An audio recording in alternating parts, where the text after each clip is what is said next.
प्रिय छात्रों, नमस्कार। आज हम आपके लिए जो प्रॉब्लम सॉल्व कर दिखला रहे हैं वह प्रॉब्लम एसएससी की परीक्षा में 2010 में आ चुकी है। आज की प्रॉब्लम है, एक व्यक्ति ए से बी तक x किलोमीटर प्रति घंटे की औसत चाल से जाता है तथा बी से ए तक 22 किलोमीटर प्रति घंटे की औसत चाल से लौट आता है। पूरी यात्रा में उसकी औसत चाल कितनी है? आपको दिया हुआ है, मान लीजिए ए स्थान एक ये है और एक स्थान ये बी है।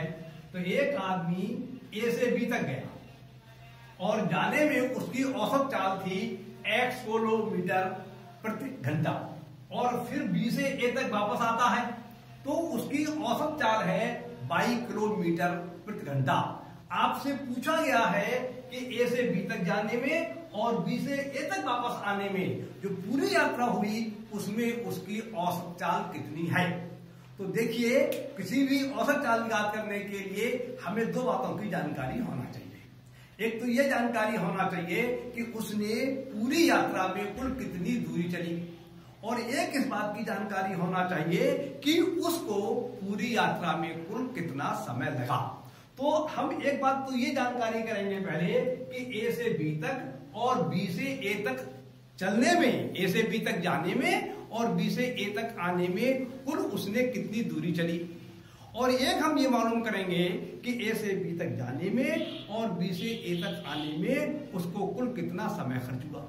फिर हम औसत चाल बराबर होती है कुल चली गई दूरी बटे कुल लगा समय। इस सूत्र के सहायता से हम याद कर लेंगे उसकी औसत चाल। ठीक, तो देखिए, हमने मान लिया कि ए से बी तक की दूरी जो है वह कुल दूरी है 1 किलोमीटर और हम जानते हैं यात्रा में लगा समय बराबर होता है दूरी बटे 4। तो हमने लिखा ए से बी तक जाने में लगा समय, अर्थात यहां से यहां तक जाने में लगा समय बराबर हो जाएगा दूरी बटे 4 ए बटे x घंटा, क्योंकि दूरी तो उसकी 1 किलोमीटर के बराबर हो गई यहां से यहां तक और यहां से यहां तक उसकी औसत चाल जो दी है वो दी गई है x किलोमीटर प्रति घंटा। इसलिए यहां से यहां तक जाने में कुल उसे लगा समय a बटे x घंटा। अब b से जब a तक वापस आएगा तो दूरी उतनी ही चलेगा क्योंकि दूरी तो उतनी है। अब समय कितना लगेगा? b से a तक आने में लगा समय बराबर सूत्र यही लग जाएगा दूरी बटे 4। दूरी a है लेकिन जब b से a तक आ रहा था तो उसकी चाल है 22 किलोमीटर प्रति घंटा, इसलिए यहां पर चाल की जगह लगाएंगे b, तो वापस आने में लगा उसे कुल समय a बटे 22 घंटा। अब पूरी यात्रा में अर्थात a से b तक जाने और b से a तक आने में चली दूरी बराबर हो जाएगी a प्लस 1 किलोमीटर बराबर 2 किलोमीटर, क्योंकि यहां से यहां तक गया तो 1 किलोमीटर चला, फिर लौट के वापस आया तो 1 किलोमीटर चला।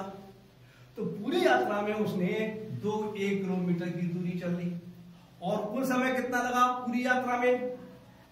a बटे x घंटा तो उसे जाने में लगा और a बटे 22 घंटा आने में वापस लगा, तो कुल समय बराबर हो गया a बटे x प्लस a बटे 22 घंटा। इस प्रकार से हमें ये मालूम हो गया कि उसकी पूरी यात्रा में कुल कितनी दूरी चला और कुल कितना समय खर्च हुआ। हम जानते हैं औसत चाल बराबर होती है कुल दूरी बटे कुल समय। तो कुल दूरी के स्थान पर तो हम लगा देंगे 2 किलोमीटर और कुल समय के स्थान पर लगा देंगे हम a बटे x प्लस a बटे 22 घंटा और फिर उसकी हम गणना कर लेंगे।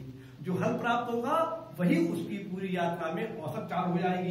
तो कुल दूरी की जगह अंश में तो लगा दिया हमने 2a और हर में कुल समय के स्थान पर लगा दिया हमने a बटे x प्लस a बटे 22 और इस प्रकार से आपको उसकी औसत चाल प्राप्त हो गई 2a बटे x प्लस a बटे 22 किलोमीटर प्रति घंटा। लेकिन उत्तर को इस रूप में लिखना अच्छा नहीं है, इसलिए इसको सरल करके सिंप्लीफाई करके और अच्छा रूप बना लेंगे। तब हम क्या करेंगे इसके लिए?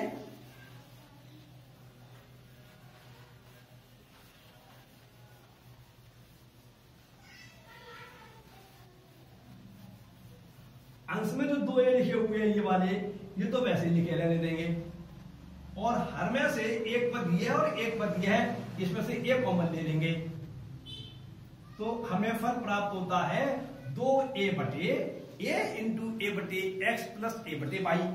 इस अंश और हर में a कॉमन गुणनखंड है, इसलिए ये कैंसिल हो जाएगा। अब आपका फल प्राप्त होता है 2 बटे 1 बटे एक्स प्लस 1 बटे वाई। अब इसको आप सिंप्लीफाई कर लीजिए।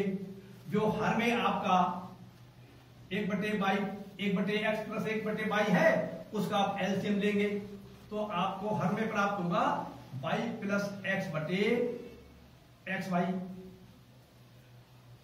और आप जानते हैं यहां पर ये मोटी लाइन मानी जाएगी। अगर मान लीजिए a बटे b बटे c लिखा है तो ये वाली संख्या जो है पलट जाती है और ये हो जाती है a बटे a गुणा c बटे b। इसी नियम के आधार पर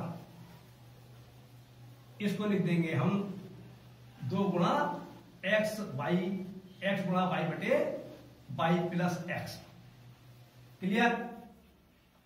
और इसको हम फिर बाद में सिंप्लीफाई करके लिख देंगे 2xy बटे एक्स प्लस वाई, क्योंकि हर में जो y प्लस एक्स लिखा हुआ है वह अच्छा नहीं लगता है, इसलिए x प्लस वाई लिखिए या y प्लस एक्स लिखिए, अंतर कुछ नहीं पड़ता है। और हर अंश में जो है इसकी 2 की और x वाई की गुणा 2xy आ जाएगी, तो आपका कुल औसत चाल आपकी जो आ गई वो आ गई।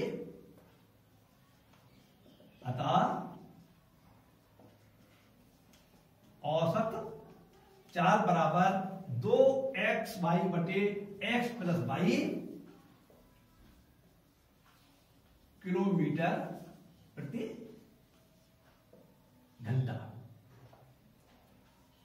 उत्तर इस प्रकार से ये प्रश्न सॉल्व हो जाता है। आप विचार कीजिए, सूत्रों को याद कीजिए, नियमानुसार प्रश्नों को करिए। और यह कोई जरूरी नहीं है कि इस प्रकार से मैंने बतलाया है आप प्रश्न को उसी प्रकार से करें। यदि आपको कोई दूसरी विधि आती है, सही है, स्पष्ट है आपको, तो आप उस विधि से करिए। एक प्रश्न के कभी कभी करने के बहुत से कायदे होते हैं, तो आप इस बात से परेशान ना हो कि ये कौन सा कायदा, ये कायदा है वो कायदा है। जो कायदा आपको मालूम है वो कायदा अगर सही है तो उसी कायदे से आप करिए। लेकिन यदि आपको ये कायदा सरल लगता है, इससे समझ में ज्यादा आता है, तो आप इससे करिए। ठीक, तो आज का प्रश्न पूरा होता है। नमस्कार, धन्यवाद।